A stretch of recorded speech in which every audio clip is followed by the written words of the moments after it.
Paz do Senhor, igreja. Boa noite a todos. Eu estive aqui em novembro, não sei se alguém estava em novembro, aqui, final de novembro.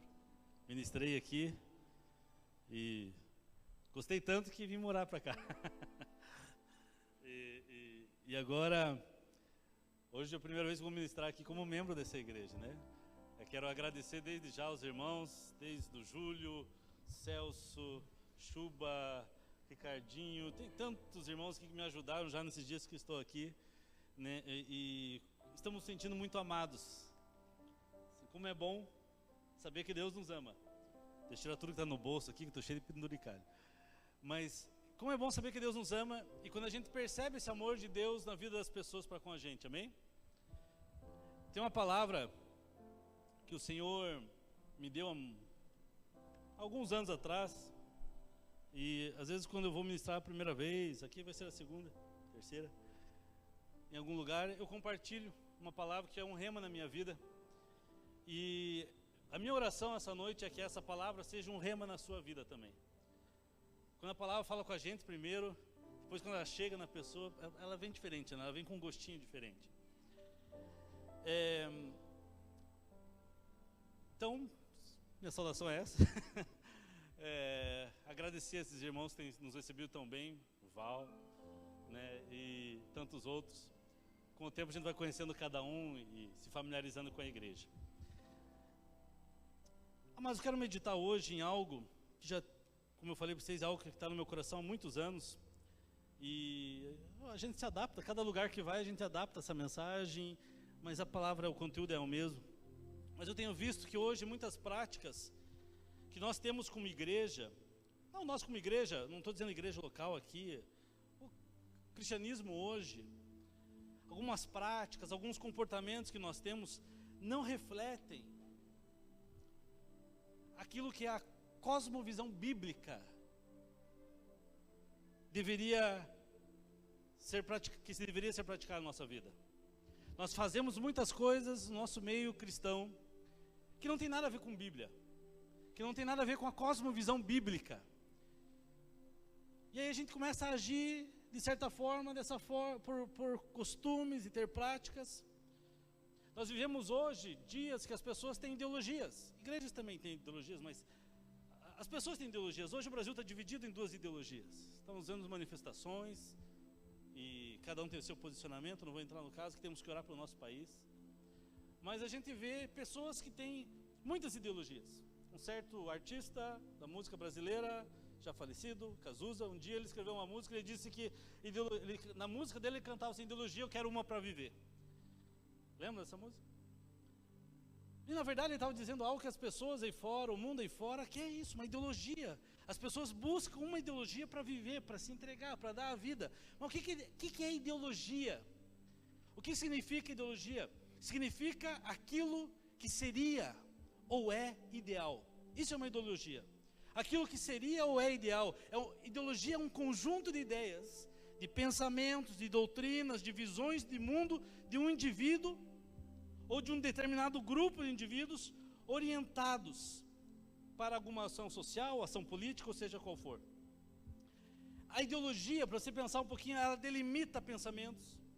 Através de uma ideologia você vai ter pensamentos, as suas atitudes vão ser delimitadas pela ideologia que se vive, pela ideologia que se tem, pelo conjunto de ideias que você criou ou que você segue, né?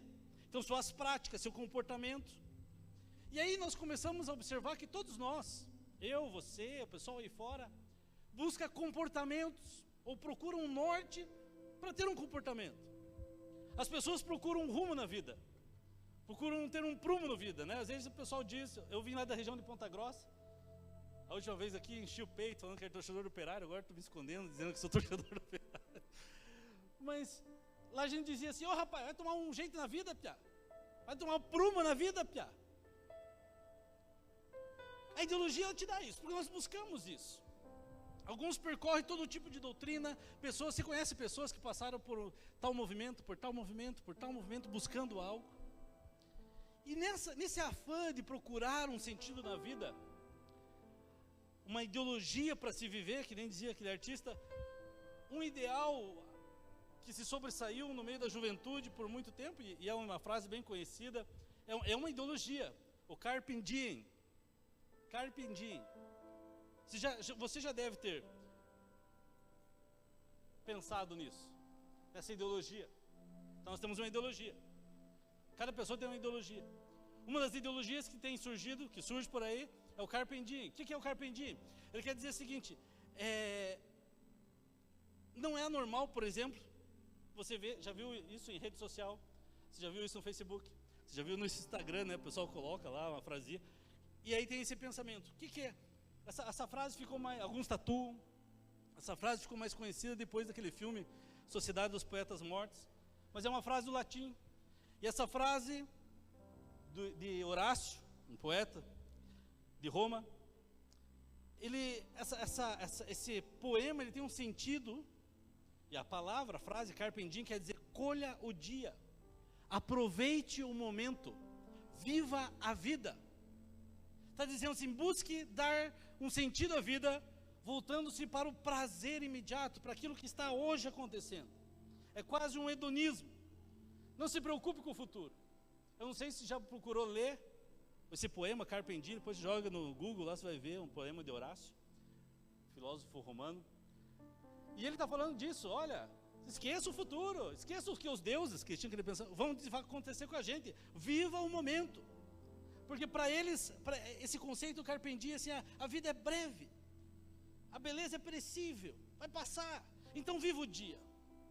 Mas a minha pergunta para você, e é que eu quero conversar com você, e hoje é o meu jeito de conversar, a gente vai talvez ensinar. Mas e na vida cristã, amados? Qual que é a ideologia cristã? Qual que é a grande ideia da vida cristã? Você já parou para pensar isso? Qual que é a ideologia? Qual que é a grande ideia da vida cristã? Qual que é o objetivo da vida cristã? Certo dia Jesus estava vindo para Jerusalém, vindo da Galileia, a última viagem dele para Jerusalém, seguido pelos seus discípulos, por seguidores, uma multidão, uma estrada movimentada, pessoas descendo para Jerusalém para celebrar a Páscoa, pessoas felizes com expectativas que estavam chegando em Jerusalém, veriam amigos, veriam parentes, veriam familiares, dias de festas em Jerusalém. Mas aquela festa em Jerusalém, aquele ano em Jerusalém, havia uma tensão especial, havia uma expectativa do aparecimento do Messias, que o Messias poderia surgir a qualquer momento. Então a cidade estava cheia de gente, pessoas chegando a Jerusalém, judeus de todas as partes, mas com uma expectativa e uma certa tensão do que poderia acontecer. Os mais próximos de Jesus, os discípulos, sentiam essa tensão, porque eles caminharam com Jesus, eles ouviam Jesus falando do reino de Deus. Muitos criam que Jesus era o Messias, mas o Messias do jeito que eles esperavam. Eles eram dominados por Roma, eles esperavam um Messias, um libertador, alguém que fosse libertar eles daquela escravidão, daquele jugo que eles viviam de Roma. Os romanos, por outro lado, estavam prontos para que, se alguém quisesse se levantar, eles iam reagir, os soldados iam reagir, eles iam abafar toda a insurgência, tudo que se levantasse naquela época de rebeldia, eles iam aniquilar se fosse necessário. Então havia uma tensão. E antes de chegar em Jerusalém, em uma das últimas paradas de Jesus, Jesus tenta esclarecer mais uma vez para aqueles que caminhavam com ele, o que era o reino de Deus. Porque ele diz, o texto que nós vamos ler hoje, você vai ver isso em Lucas, as pessoas não entendiam o que era o reino de Deus. A maioria deles achava que o reino de Deus era algo político, era algo econômico, era algo militar que viria ali, que Jesus estabeleceria e seria rei em Israel. O que era o reino de Deus? Poucos entendiam. Então nessa última parada, Jesus para na casa de um homem no caminho, depois vai para a casa de um homem chamado Zaqueu, um publicano, coletor de imposto. Você sabe a história de Zaqueu. E Jesus,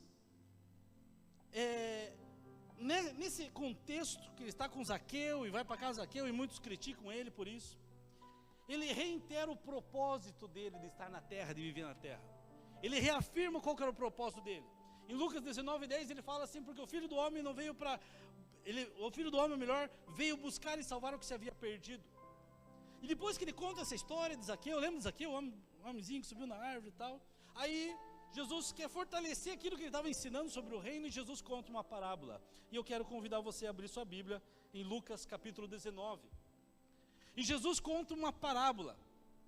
Alguns chamam da parábola dos talentos, das minas. Não é das minas, né? Das minas por causa do dinheiro, das pedras, do... Vamos lá. Pode acompanhar no telão se você desejar. Ali é a versão NVI. Estando eles a ouvi-lo, Jesus passou a contar-lhes uma parábola, porque estava perto de Jerusalém, e o povo pensava que o reino de Deus ia se manifestar imediato. Mas qual que era a ideia que eles tinham do reino de Deus? Essa é a questão que você tem que pensar aqui agora. Ele disse, e aí Jesus conta uma parábola: um homem de nobre nascimento foi para uma terra distante, para ser coroado rei e depois voltar. E chamando 10 servos seus, deu-lhe 10 minas e disse-lhe: negociai até que eu venha. Repita essa frase comigo, diga: negociai até que eu venha. Outras versões, alguma outra versão pode dizer assim: ocupe-se até que eu venha. Outra versão diz: ganhe dinheiro até que eu venha. Mas os seus súditos o odiavam, e depois enviaram uma... Pulei alguma coisa aqui. Aqui, ó.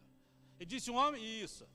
E chamando 10 seus servos, deu-lhes 10 minas e disse: negociai até que eu venha. Mas os seus súditos o odiavam. E depois enviaram uma delegação para lhe dizer: não queremos que esse homem seja nosso rei. Contudo, foi feito rei, e um dia ele voltou. Então mandou chamar os servos a quem deram dinheiro, a fim de saber quanto tinha lucrado. O primeiro veio e disse: Senhor, a tua mina rendeu outras 10. Muito bom, meu bom servo, respondeu o seu senhor, por ter sido confiável no pouco, governe sobre 10 cidades. O segundo veio e disse: Senhor, a tua mina rendeu 5 vezes mais. O Senhor respondeu: também você encarregue-se de 5 cidades. O terceiro veio outra vez, o Senhor disse: Senhor, aqui está a tua mina, eu conservei guardada num pedaço de pano. Tive medo, porque és um homem severo, tira o que não puseste e colhe o que não semeastes. O seu Senhor respondeu: eu o julgarei pelas suas próprias palavras, servo mau. Você sabia que eu sou homem severo, que tiro o que não pus e colho o que não semeei. Então, por que não confiou o meu dinheiro ao banco? Assim, quando eu voltasse, receberia com juros. E disse os que estavam ali: tomem dele a sua mina, e deem ao que tem 10. Senhor, disseram eles, ele já tem 10. E ele respondeu: eu lhes digo que a quem tem mais será dado, mas a quem não tem, até o que tiver lhe será tirado. E aqueles inimigos meus, que não queriam que eu reinasse sobre ele, tragam-no aqui, matem-nos na minha frente. Mas esse versículo 13, eu quero que seja a chave para nós aqui. Ele chama os 10 servos e fala o seguinte: negociai até que eu venha. Negociai. O relato dessa parábola aqui, amados, Lucas ele deixa bem claro no início, no versículo 11, ele diz que eles não estavam entendendo o que estava acontecendo.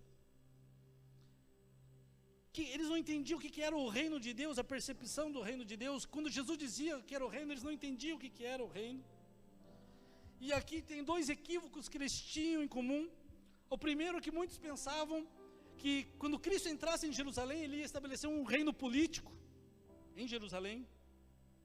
E aí você olha os contextos, vai observar isso, não quero me deter nisso.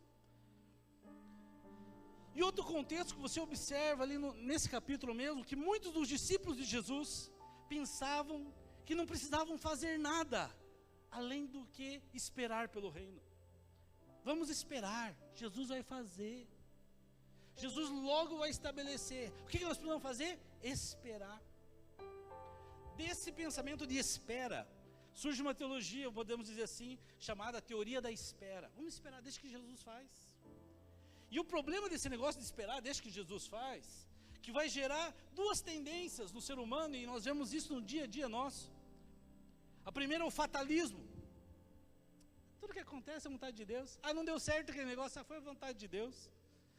Fulano está passando necessidade, a vontade de Deus. O trabalho lá não deu certo, foi a vontade de Deus. Isso é fatalismo, a gente tira o corpo fora, tira a responsabilidade e diz: foi Deus. Porque a gente está na espera. Mas existe um outro perigo maior ainda, chamado dualismo, dicotomia. E aqui as pessoas começam a ter um pensamento e fazer uma distinção entre existe uma realidade física e existe uma realidade espiritual. Existe algo que é matéria e existe algo que é espírito. E as pessoas se preocupam muitas vezes só com o espírito. Esse pensamento dividido é um pensamento, amados, que vinha já antigo no meio do povo de Israel. Nessa parábola, você olhando aqueles elementos, vou fechar logo esse pensamento da parábola. Nós olhamos aquele texto, diz que havia um nobre, esse nobre era Cristo. Ele sai para uma terra distante, depois vai voltar. Fala o nosso Senhor Jesus.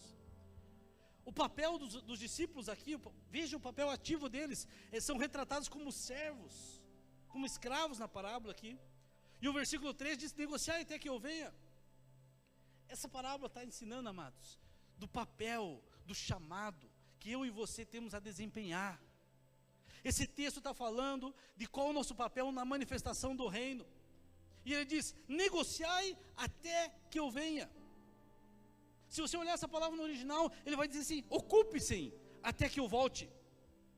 Ocupe-se, não apenas esperem.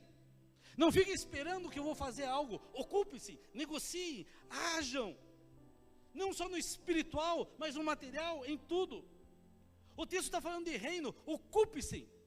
Ocupem espaços, conquistem territórios, na sociedade, no seu trabalho, em cada área. O Senhor Jesus já conquistou o mundo, amém? Ele é dono de todas as coisas. Mas o diabo usurpou isso. Jesus conquistou por direito. Mas quem está conquistando agora, trazendo de fato, é a igreja. As 10 minas, amados, que representam ali, falam de uma porção de capital, que Cristo investiu na vida de cada crente. Talentos, habilidades, o teu temperamento, o teu interesse, o teu chamado individual, isso é algo que Deus deu a você. Deus deu recursos à tua vida. Deus capacitou você com algo. Não está falando só de dinheiro, não. Está falando de habilidades, recursos, dons, o teu jeito de ser. E Ele te deu algo. Cada um de nós aqui sabe fazer algo. Ele entrega esse capital para nós, esse recurso. E Ele, como Senhor desse reino, Rei deste reino, Senhor desse exército, Ele fala assim, Ele nos dá um comando. Agora negociai. No grego a palavra aqui é pragmatiomai. Fazei negócios. A palavra pragmático vem daí. Ocupar, ocupe-se, negocie. A ideia ali é, faça o dinheiro render. Mas a tarefa dada por Jesus a cada um dos discípulos dele, eu e você, é muito simples. Ele está dizendo o seguinte, utilize pragmaticamente os dons, as habilidades, o capital natural, o capital espiritual, o recurso que Deus te deu para se enganjar no reino de Deus e manifestar o reino de Deus na terra. Mas o Senhor, Ele capitalizou cada um de nós com um dom, com um talento, com algo que só nós sabemos fazer. E nos deu criatividade para nós usarmos isso. E assim como Ele fez com os discípulos dele, Jesus quer abrir os nossos olhos para a gente ver o tamanho, a magnitude do reino de Deus, que engloba, irmãos, todos os aspectos da nossa vida. Não só aqui quando a gente está dentro dessas 4 paredes, mas principalmente lá fora. Ele nos chama, o Senhor nos chama para um modo de vida plena, na presença dEle. Nessa época, você vê isso no Novo Testamento todo, 2 movimentos começam a se contrapor ao cristianismo.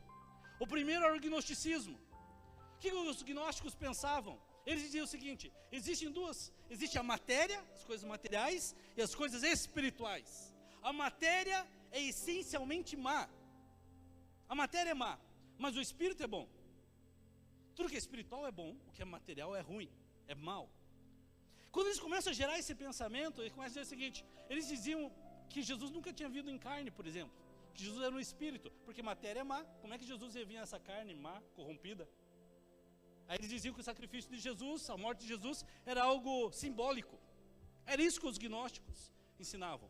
Judas, 1 Pedro, 2 Pedro, 1, 2, 3 João, são livros que combatem essa heresia. João combate essa heresia. Eles faziam um dualismo, diga assim, dualismo.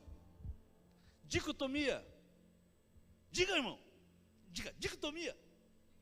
Diga 2, só para você entender. Aí existia o judaísmo. O judaísmo também fazia uma dicotomia. O judaísmo fazia o quê? Existia o pensamento judaico, legalista. O judeu até hoje, eles têm o calendário civil e o calendário... O calendário judaico tem o calendário civil e o calendário religioso. Eles têm 2 calendários. Tem o ano civil e o ano religioso. A vida do judeu é dividida em secular e sagrado. Você nunca viu isso antes, né? Amados, nós vivemos um cristianismo hoje. Tudo isso aqui é minha introdução só. Nós vivemos um cristianismo hoje, amados, que ele é ou judaizante ou ele é agnóstico.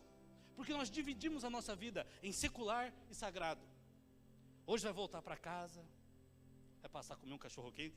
Mas por favor, me ensina onde é que tem um cachorro quente bom nessa cidade, que eu não conheço, faz 15 dias que estou aqui. Eu amo cachorro quente. Hoje tem panqueca, nós compramos já panqueca. Mas você vai comer tua panqueca em casa, então. Vai pegar tua panqueca e vai para casa. Aí, sei lá, vai chegar em casa, vai ver o que aconteceu, se o Lula foi preso, se não foi, vai lá olhar as manifestações e vai ver o Fantástico, o final do Fantástico.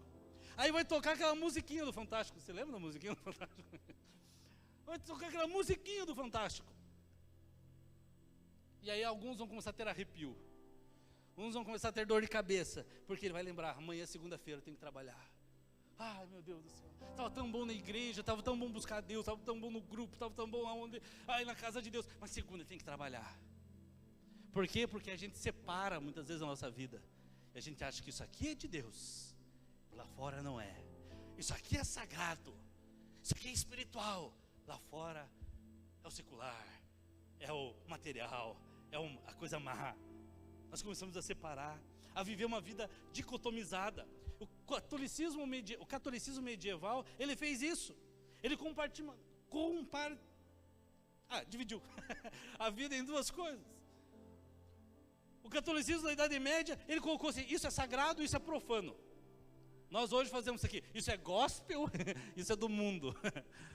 Nós fazemos essa divisão, a distorção da verdade. E aí, os reformadores foram levantados, Lutero, Calvino, Zwingli, e esses homens lutaram contra isso. Lutaram contra essa divisão. E começaram a falar algo, tudo que fazemos é para a glória de Deus. Não é só o culto aqui que é para a glória de Deus. Amanhã, segunda-feira, você vai para o seu trabalho, aquilo é para a glória de Deus. E eles começaram a ensinar isso. E aí, em contraste com esse paradigma gnóstico, dualista, judaizante, de dividir as coisas em secular e espiritual, a Bíblia revela uma visão única, e não uma visão dividida. Por isso que eu fiz esse slide com 2 cores ali. A nossa vida não é dividida de um lado do sofá, esse é de Deus, esse não é de Deus, esse é de Jesus, esse não é de Jesus. A vida não é assim. A Bíblia revela uma visão integrada, um só reino, um Deus só, o qual nós somos chamados a avançar. Ele é Senhor, Deus é Senhor de toda a nossa vida, amém? Ele não é Senhor apenas de parte da nossa vida, Ele é Senhor de toda a nossa vida. Deus é Senhor da fé, Deus é Senhor das missões, Deus é Senhor da plantação de igrejas, mas Deus também é Senhor dos negócios, Deus também é Senhor da ciência, Deus também é Senhor da educação, das artes, do comércio, Deus é Senhor de tudo. Deus, diga assim, Deus é Senhor de tudo. E esse senhorio de Jesus, ele é abrangente, então ele destrói isso. A Bíblia destrói essa questão do sagrado e secular. A Bíblia, existem três níveis disso, que nós percebemos que Deus, Ele é, primeiramente, Ele é Criador. Ele é Criador do mundo e de tudo que nele há. Deus criou tudo. Tudo que Ele fez é bom. O mundo físico, o mundo espiritual, tudo. Diga assim, Deus é Criador. Tudo é a criação de Deus. O diabo não criou nada. A segunda coisa é que Deus é sustentador. Deus sustenta toda a criação até hoje. Colossenses 1,17 diz, Ele é antes de todas as coisas, e nele tudo subsiste. Deus sustenta todas as coisas. Deus sustenta tudo. Hebreus 1,3, o autor diz que Ele é o resplendor da glória e a expressão exata do seu ser, sustentando todas as coisas pela palavra do seu poder. Ele sustenta todas as coisas. Então Deus, Ele é criador, Deus é sustentador, mas Deus também, Ele é redentor de todas as coisas. Paulo diz, porque aprove a Deus, que nele residisse toda a plenitude, que havendo feito a paz pelo sangue da cruz, por meio dele reconciliasse consigo o mundo. Jesus reconciliou o mundo, Ele redimiu toda a humanidade. Por essas três razões, amados, essa divisão da vida em coisas espirituais e coisas do mundo, em coisas secular e coisa espiritual, em sagrado e profano, por essas três razões, essa dicotomia é falsa. Esse negócio do gospel e do mundo, né?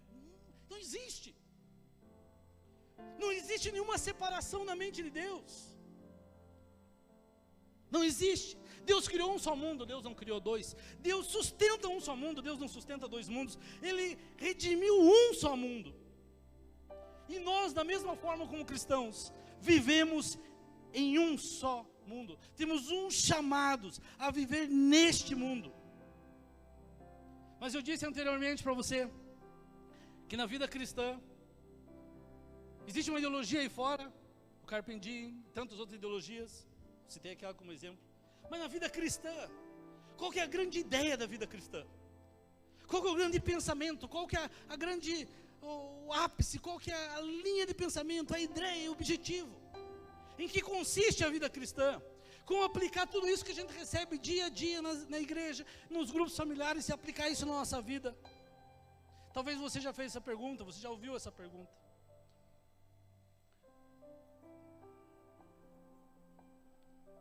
O Senhor quebra todo esse conceito secular, sagrado. Qual que é a grande ideia do cristianismo? Quando a gente vê hoje os cristãos, nós vemos que nós vivemos tempo que a fé é fragmentada. Mas quantos de nós não temos esse pensamento marcado pela divisão do que é sagrado e do que é profano? Quantos de nós vivemos uma vida separada, dicotomizada? Você quer ser mais simples? Então vamos lá. O cara é uma coisa em casa, na igreja ele é o santo, mas em casa o bicho é o capeta. Já viu pessoas assim? O cara entra na porta, até a voz dele muda. Paz do Senhor, irmão. O cara viveu a vida toda, que nem eu lá em Ponta Grossa, puxa o R, porta, né? E aí ele chega lá, vina, chamam de vina, pastel de carne. Aí ele chega na igreja e fala, pastel de carne, irmão. Meu amigo, ele vira carioca quando ele vai pregar. O cara se transforma, porque vive uma vida lá, outra aqui, uma vida dicotomizada. Ou achamos que daí no trabalho o cara xinga, o cara briga, o cara não expressa Jesus, porque tem uma vida separada, dicotomizada. Amados, nós precisamos nos arrepender dessa vida que muitas vezes temos levado, rejeitar essa heresia de sagrado e secular, e adotar um novo modo de vida, um novo estilo de vida, uma nova ideia. E essa nova ideia do cristianismo, a nova ideia da vida cristã, essa grande ideia, não é o Carpendinho, viva o momento, mas a grande ideia que o cristianismo nos traz, chama-se Coram Deo. Diga assim, Coram Deo. O que é isso, pastor? Essa palavra Coram Deo, na verdade é uma frase, né? E esse é um pensamento em latim, e isso é uma expressão teológica que surgiu no século XVI com os reformadores. E a palavra é bem simples, ela quer dizer o seguinte: vivendo diante da face de Deus. Coram Deo significa viva toda a tua vida diante da face de Deus. Todos os teus dias, todos os teus momentos. A palavra coram quer dizer diante de, também significa a pupila dos olhos, diante dos olhos, na presença de, diante de. Então coram, diante de, Deus no latim é Deus. Viva a tua vida diante de Deus todos os dias. Não é viva a cada momento, viva a sua vida, o momento, o prazer. Ele está dizendo assim, a grande ideia do cristianismo é que você viva todos os teus dias, todos os teus momentos, todas as horas dos seus dias, com a consciência que você vive uma vida na presença de Deus. É a ideia de fazer tudo para a glória de Deus. É aquilo que o apóstolo Paulo fala, portanto, quer comais, quer bebais, quer façais qualquer outra coisa, fazei tudo para a glória de Deus.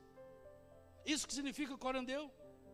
É você saber que a tua vida, a tua consciência, você tem que ter uma consciência primária de que a vida cristã é essencialmente viver na presença de Deus.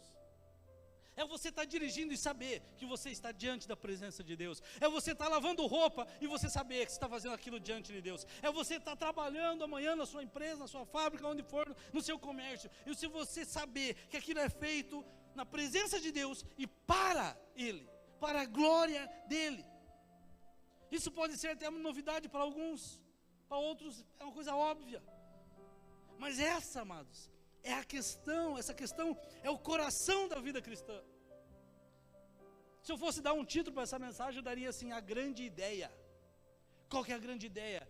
Corandeu, viver diante de Deus. Viver diante da presença de Deus, todos os dias. Existe um teólogo chamado Sproul, ele diz o seguinte, está pequenininho lá, vou ler aqui para você. A grande ideia da vida cristã é o corandeu. Corandeu capta a essência da vida cristã. Essa frase literalmente se refere a algo que ocorre na presença de, ou perante a face de Deus. Para viver o corandeu, é preciso viver uma vida inteira na presença de Deus, sob a autoridade de Deus, para a glória de Deus. Vira para a pessoa que está ao teu lado e diga assim, carpindim. Diga assim, isso não te pertence mais. Agora é corandeu. Então quando você for colocar teu hashtag, coloca lá, hashtag corandeu. Eu agora eu dei uma parada, né, deu para ver. Eu estava tentando emagrecer, estava correndinho lá em Curitiba, agora eu vou ver se eu volto. E aí cheguei a fazer até 16 quilômetros, assim, todo dia. Todo dia não, umas 2 vezes por semana, 16 quilômetros, 5 quilômetros todo dia. E aí fui me animando. E aí eu colocava, você terminava lá, eu colocava a corridinha lá e hashtag corandeu.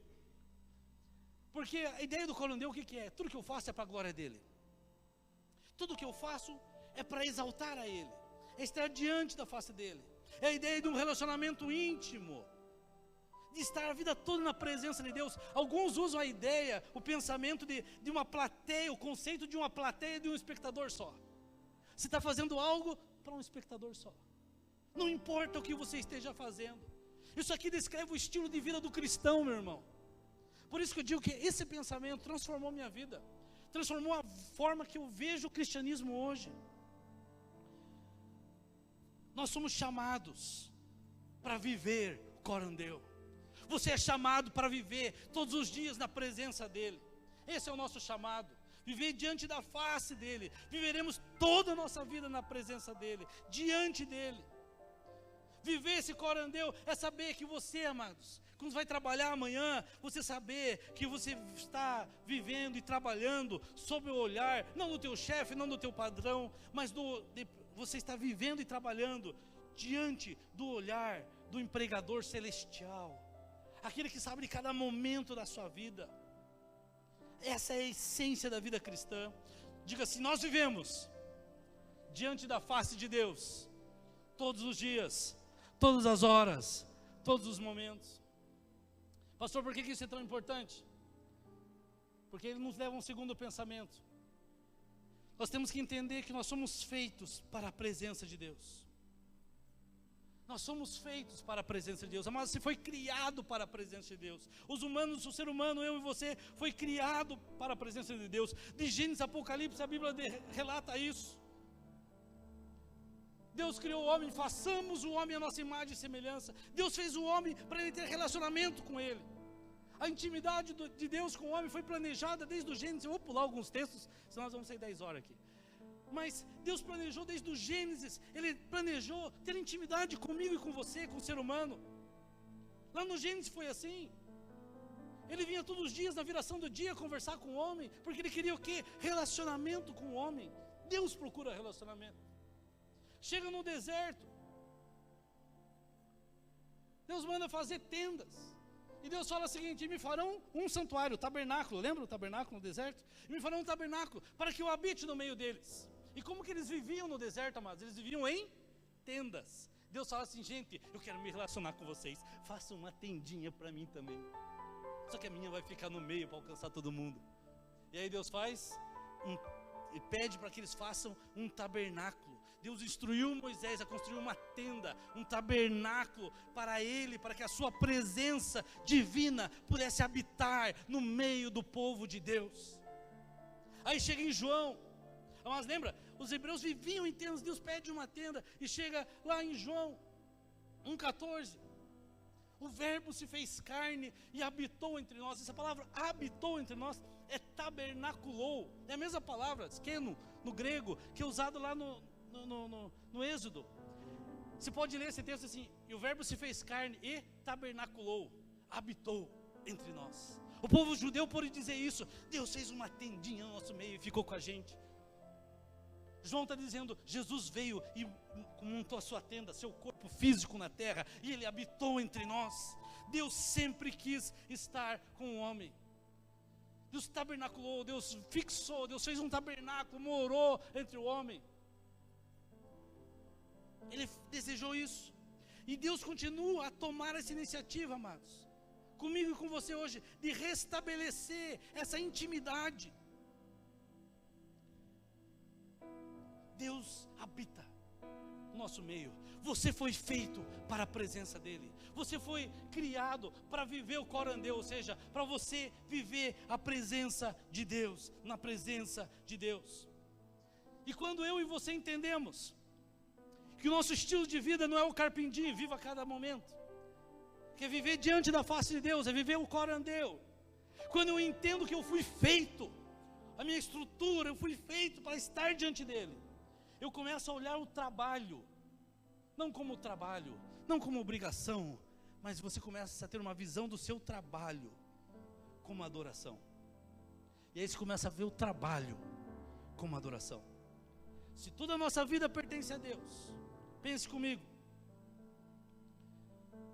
quando a gente fala de corandeu, é que nós estamos dizendo que não há nenhuma área da nossa vida da qual nós não tenhamos nenhum negócio com Deus.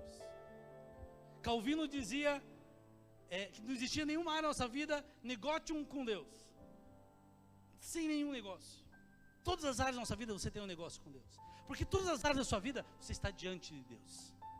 E aí o que aquela parábola estava dizendo? Negociai até que eu venha, ocupe-se até que eu venha, trabalhe até que eu venha, faça algo até que eu venha. Amados, toda vida minha, sua, pertence a Deus. Não existe divisão entre sagrado e secular. Eu sou de Deus, quando faço parte do ministério da intercessão, aí eu estou fazendo a obra de Deus. Agora, segunda-feira eu tenho que ralar, suar, porque eu tenho que, é meu ganha-pão. Para Deus, Deus olha esse trabalho maravilhoso de intercessão e diz, isso é adoração. Deus olha você amanhã, segunda-feira, lá no seu trabalho, suando, Deus olha, aquilo é adoração também. Amados, toda a sua vida é para a glória de Deus, amém? Amém ou não amém? Toda a sua vida está debaixo da glória de Deus. Tudo que você faz, tudo, de segunda a segunda, é para honrar e glorificar a Deus. Um dos principais pontos da reforma foi a justificação pela fé, somos salvos pela fé, tudo isso. Quando a gente entende que a gente é salvo pela fé, em Jesus Cristo, pela graça, o nosso conceito de trabalho começa a mudar para um conceito de adoração. Paulo fala, transformai-vos pela renovação do vosso entendimento, para que experimenteis qual seja a boa, perfeita e agradável vontade de Deus. Transformai-vos pela renovação, que é o nosso culto racional. A nossa mente tem que ser renovada. Eu vou pular aqui um pouquinho. Trabalhar é orar. Labor é et orar. Trabalhar é orar, sabia isso? Tem gente que o cara está lá no trabalho dele e fica pregando em vez de estar trabalhando, né? Irmão, pensa o seguinte. Tem um pensamento de um historiador escocês que diz o seguinte, ó. Cristão, todo trabalho verdadeiro é sagrado. E todo verdadeiro trabalho, ainda que seja ele um trabalho manual, existe algo de divino. Nenhum homem tem trabalho ou pode trabalhar senão religiosamente, nem mesmo o diarista pobre, o tecelão do seu casaco, o costureiro dos seus sapatos. Mas essa mensagem é importante, porque tem muitas pessoas que andam se culpando, que andam com peso sobre as suas costas, jovens, que acham assim, eu tenho que servir a Deus. Ele acha que tem que ser pastor para servir a Deus. Ele acha que ele tem que ser um missionário para servir a Deus. Ele não entende que às vezes o teu trabalho não importa qual seja. Eu vim para Arapongas não para trabalhar com a igreja, vim para Arapongas para trabalhar no que o povo chama de secular, mas para mim, a minha vida é uma só. Meu ministério vai ser um trabalho, numa empresa, onde for. Para Deus não tem essa divisão, meu irmão. A diferença é que alguns deles trabalham dentro da igreja. Eu trabalhei 16 anos conduzindo uma igreja. Isso não é mais espiritual do que o irmão que trabalha numa fábrica como operário, como gerente, ou como professor. Isso não é mais espiritual, são trabalhos diferentes. Isso não é mais. E uma das lutas da reforma, Martinho Lutero publicou uma obra chamada O Cativeiro Babilônico da Igreja. E ele dizia o seguinte, os trabalhos dos monges, dos padres, por mais santo e árduo que sejam, não diferem em nada aos olhos de Deus do que faz o trabalho braçal no campo, ou da mulher que cuida das tarefas da sua casa. Mas todas as obras são medidas perante Deus, somente com base na fé. Na verdade, o trabalho doméstico de um servo ou serva é muitas vezes mais agradável a Deus do que todos os jejuns e outras obras de um monge ou padre, porque o monge, o sacerdote, o pastor, seja o que for, às vezes faz sem fé, já faz por religiosidade, né? Já faz no hábito. Quando Lutero escreveu esse folheto, era um texto, se espalhou pela Europa esse texto e começou a circular. E começou a surgir um movimento, a história da igreja conta isso. Transformou pensamentos, cultura de países, Suíça, Holanda, países que foram transformados no conceito de trabalho. Porque alguém ousou falar algo. E na Holanda conta-se a história de 2 padres holandeses que leram esse panfleto. E isso mudou a forma de pensar deles, sobre a natureza da salvação, por exemplo. A natureza da igreja, a natureza do trabalho. E a igreja deles, a paróquia, ficava aberta 7 dias por semana, todo dia. E depois que eles leram esse panfleto, eles começaram a anunciar na comunidade que eles viviam que a igreja ia ser aberta agora somente aos domingos e fechada o resto da semana. Só que foi chocante aquela mudança. O que esses padres estão pensando o quê? Não querem trabalhar.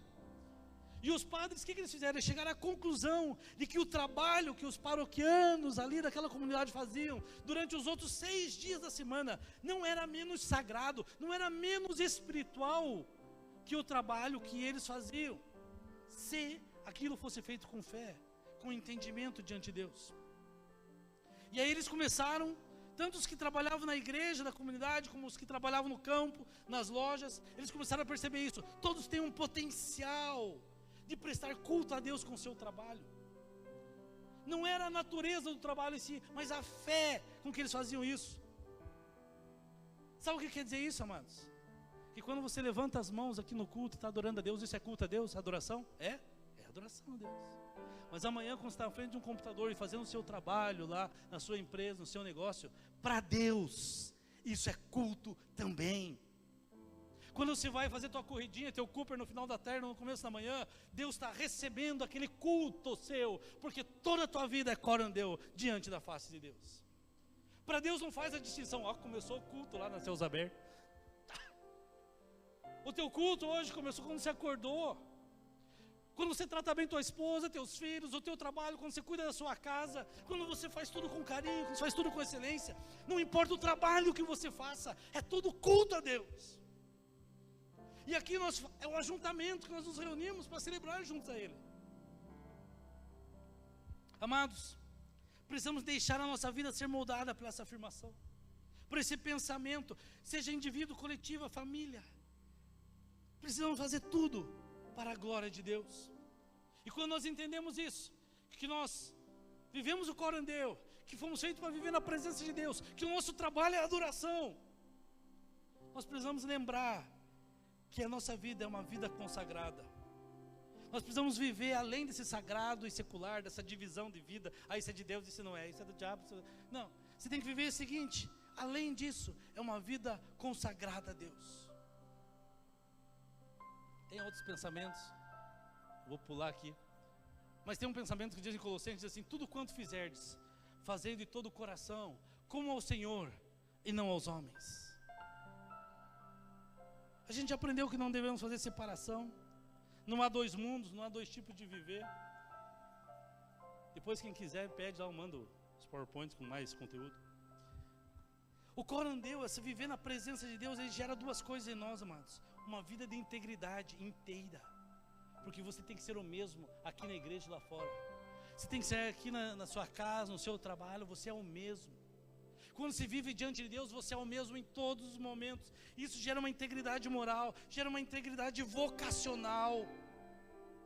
Tem um texto que eu gosto, de um estadista, se não me engano, ele foi primeiro-ministro holandês, foi educador, foi pastor. Abraham Kuyper, ele diz o seguinte, vou ler só o final. Onde quer que o homem possa estar, o que quer que ele possa fazer, onde quer que ele possa usar sua mão, seja na agricultura, no comércio, na indústria, em sua mente, o mundo das artes e da ciência, ele está em qualquer que seja o seu trabalho constantemente diante da face de Deus. Ele é um emprego a serviço do seu Deus e deve obedecer rigorosamente a Ele. Acima de tudo, deve visar a glória de Deus. Tudo o que você faz, mas não existe mais essa distinção secular, sagrado, mas existe sim uma vida consagrada a Deus e uma vida não consagrada a Deus. O que é uma vida não consagrada? É aquela vida que o cara vive a parte espiritual dele só na igreja, só quando ele está no grupo. Mas quando nós entendemos, amados, você pode ser um adorador mecânico de carros, você pode ser um adorador pedreiro, você pode ser um adorador comerciante, você pode ser um adorador agricultor. Enquanto às vezes existe evangelista que é adulto, pastor que é ladrão. Não é o que ele faz, é quem você é. O conceito bíblico do trabalho é que o trabalho numa pessoa é a contribuição única que você faz para Deus. Voltando lá na parábola, negociai até que eu venha. Ele deu para um 5 talentos, para outro 4. Pensa em habilidades, pensa em recursos, em capital. Qual que é o capital que ele te deu? Aonde Deus te colocou nessa cidade? Qual o trabalho que Ele te deu? Qual a profissão que Ele te deu? Qual a área que você acha? Que você age? Deus está dizendo para você essa noite: ocupe-se e negocie até que Ele venha. Estou encerrando, amados.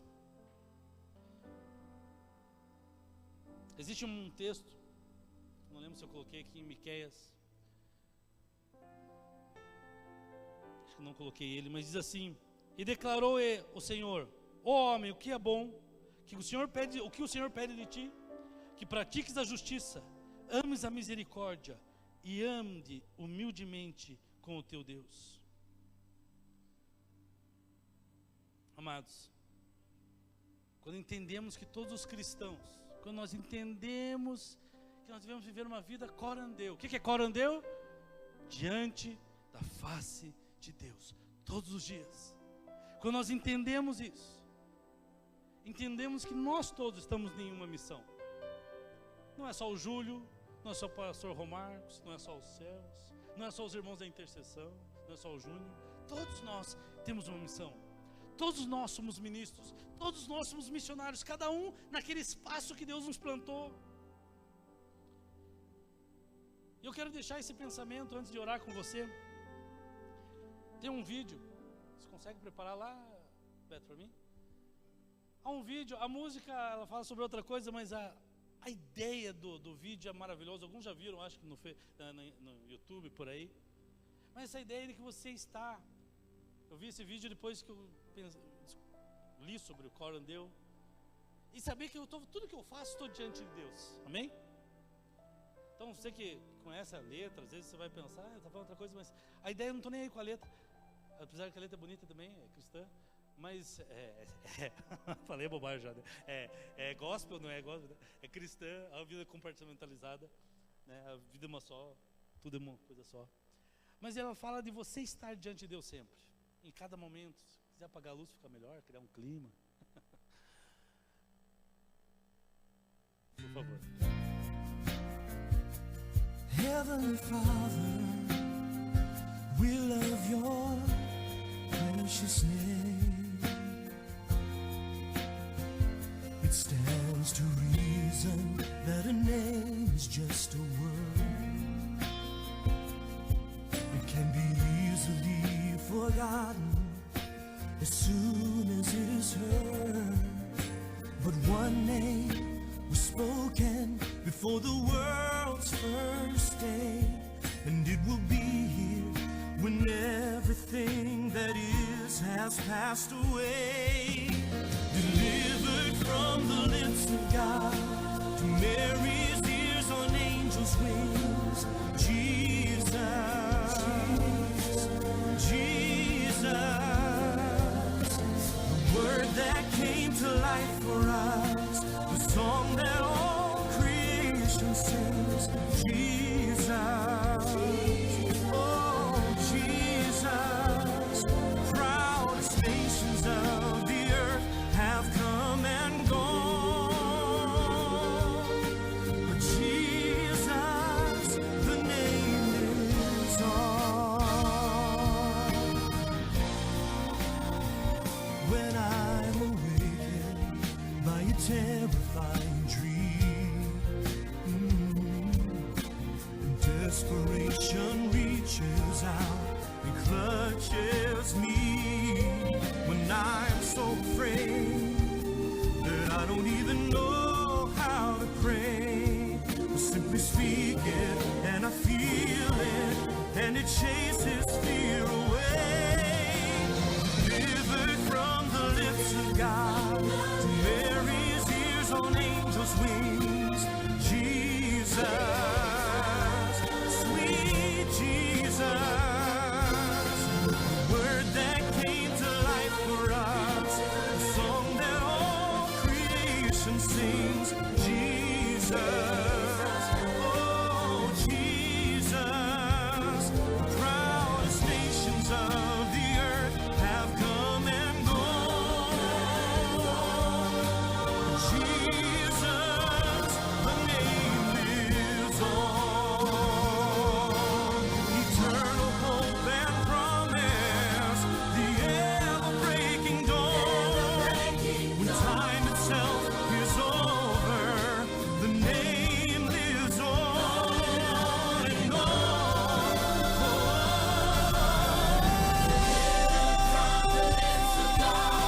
To Mary's ears on angels' wings, Jesus,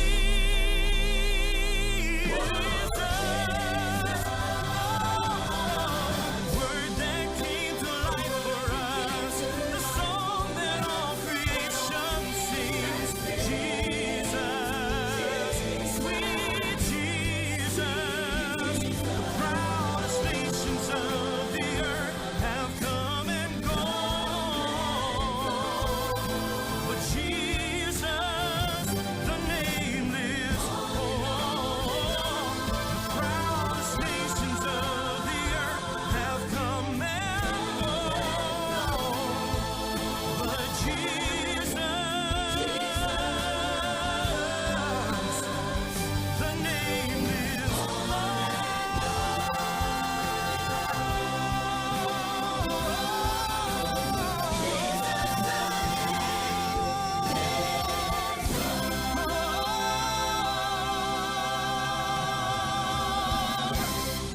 Amém, glória a Deus. Vamos ficar em pé, amados. Você entendeu? Acho que essa música, o clipe, na verdade, fala muito disso, que é viver sempre na presença de Deus.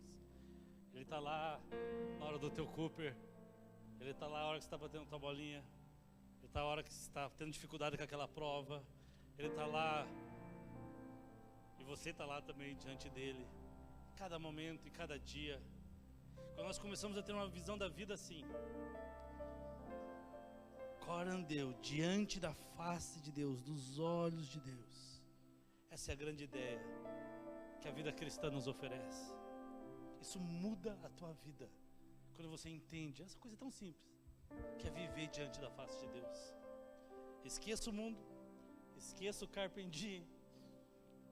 Viva Cristo, viva corandeu. Feche teus olhos, quero orar com você. Pai, como é bom servir a um Deus que se preocupa com tudo na nossa vida. Pai, assim como o Senhor fez com os seus discípulos, ó Pai. Jesus, nós pedimos que o Senhor abra nossos olhos para entendermos a magnitude da vinda do Teu reino entre nós. que o seu reino já é chegado entre nós, que o Senhor está entre nós. Senhor, que o seu reino engloba todos os aspectos da nossa vida, seja no particular, seja no coletivo, seja em todas as áreas, no trabalho, em tudo, Senhor. Pai, que o Senhor nos chama para um novo modo de vida, um modo de vida de forma plena, total e completa na sua presença. Que servimos a comunidade local aqui, mas nós servimos, na verdade, em todos os momentos a Ti, Senhor. Deus, que hoje, por exemplo, sairemos dessa reunião, mas não sairemos da Tua presença. Nós não vamos nos despedir da Sua presença, nós não vamos nos despedir da comunhão entre nós, mas nós estaremos continuamente na Tua presença. Senhor, concede-nos isso, Senhor, de olhar cada ato da nossa vida como um culto, uma oferta a Ti.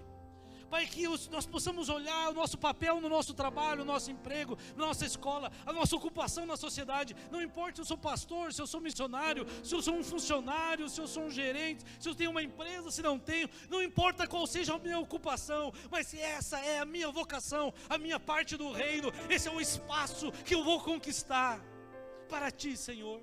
Deus, que essa seja a nossa mentalidade, vivermos cada dia diante do Senhor.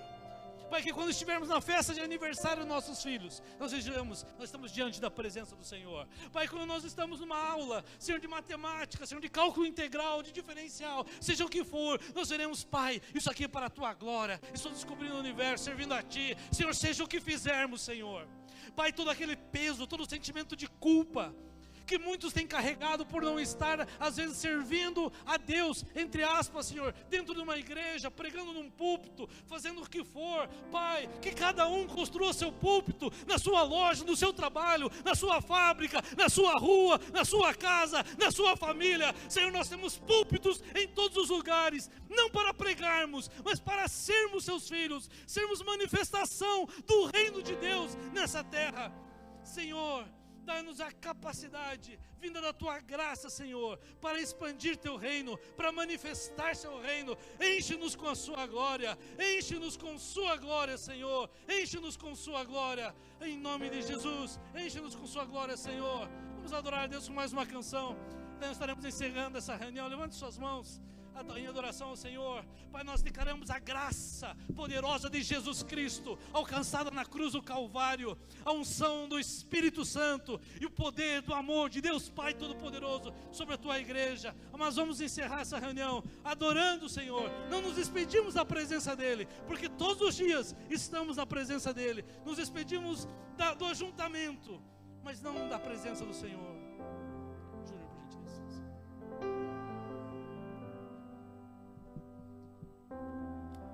Em um mundo de mentiras, Sua luz me alcançou, iluminando um caminho apertado, onde passam apenas um homem e o cordeiro. E eu confio no Cordeiro Jesus, e eu confio no Cordeiro Jesus. Em um mundo de mentiras, em um mundo de mentiras, Sua luz me alcançou,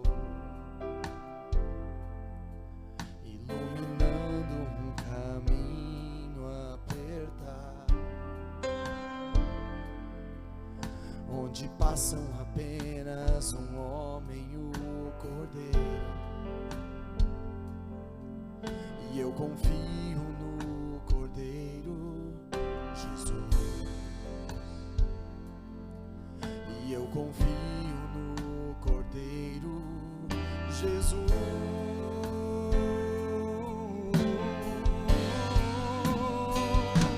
E eu estou seguindo o Cordeiro, com meu coração aquecido, os meus ouvidos atentos à Tua palavra.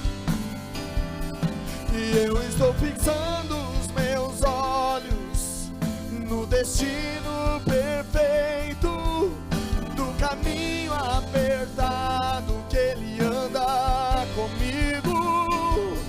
E eu estou seguindo o Cordeiro com meu coração aquecido, com os meus ouvidos atentos à Tua palavra. E eu estou fixando os meus olhos no destino perfeito do caminho apertado que Ele anda comigo. Jesus, eu quero caminhar contigo, eu quero caminhar contigo, eu quero caminhar contigo todo o tempo, Senhor. Eu quero caminhar contigo, eu quero caminhar contigo, eu quero caminhar contigo todo o tempo, Senhor. Eu quero caminhar contigo, eu quero caminhar contigo, eu quero caminhar contigo. E eu estou seguindo o Cordeiro com meu coração aquecido, com os meus ouvidos atentos à Tua palavra. E eu estou fixando os meus olhos no destino perfeito do caminho apertado que Ele anda comigo.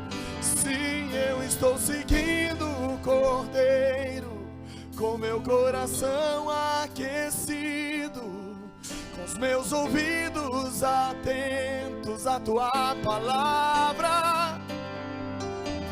E eu estou fixando os meus olhos no destino perfeito do caminho apertado que Ele anda comigo. Sim, eu vou viver diante da Tua face. Sim, eu vou viver diante da Tua face, Senhor. Sim, eu vou viver diante da Tua face, habitar em Tua presença, habitar em Tua presença, Senhor. Sim, eu vou viver diante da Tua face. Declare comigo, sim. Sim, eu vou viver diante da Tua face, Senhor. Sim, eu vou viver diante da Tua face, habitar em Tua presença, habitar em Tua presença, Senhor. Sim, eu vou viver diante da Tua face, Senhor. Sim, eu vou viver diante da Tua face.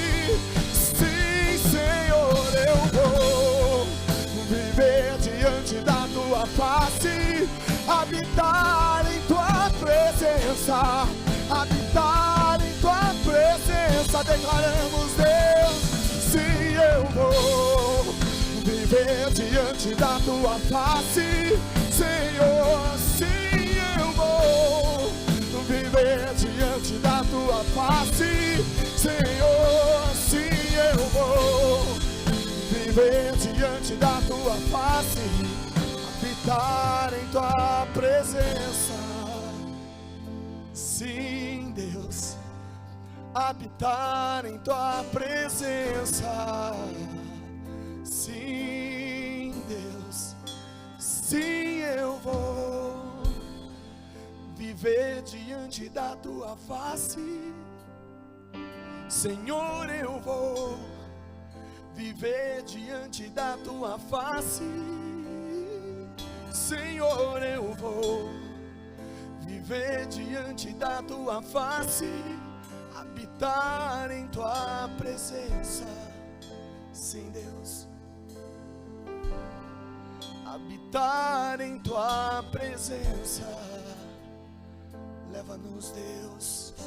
Vamos declarar mais uma vez. Sim, eu vou viver diante da tua face.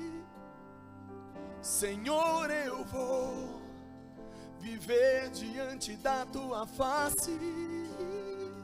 Senhor, eu vou viver diante da tua face, habitar em tua presença, habitar em tua presença. Declaramos nessa noite, Deus, sim, eu vou viver diante da tua face todos os dias da minha vida. Sim, eu vou viver diante da tua face noite e dia. Sim, eu vou viver diante da tua face, habitar em tua presença, habitar em tua presença. Senhor, sim, eu vou viver diante da tua face. Senhor, sim, eu vou viver diante da tua face. Sim, eu vou, Senhor, viver diante da tua face, habitar em tua presença, habitar em tua presença, habitar em tua presença.